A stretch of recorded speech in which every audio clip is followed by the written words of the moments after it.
నిన్న రాత్రి నంద్యాల జిల్లా ప్రధాన కార్యదర్శి టీడీపీ పార్టీకి చెందిన ఎన్ఎండి ఫిరోజ్ గారిపై నలుగురు దాడి చేయడం కీలకమైన చర్య.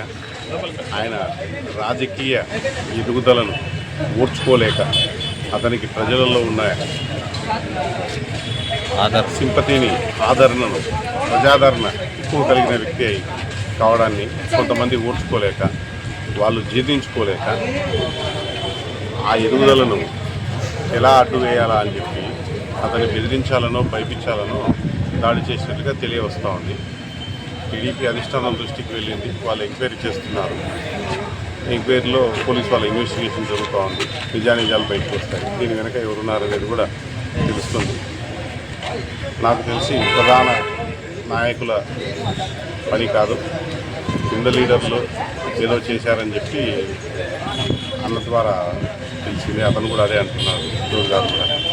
కానీ ఏదైనా విచారణ జరుగుతుంది, ఆ విషయాలన్నీ బయటకు వస్తాయని మేము అనుకుంటున్నాం.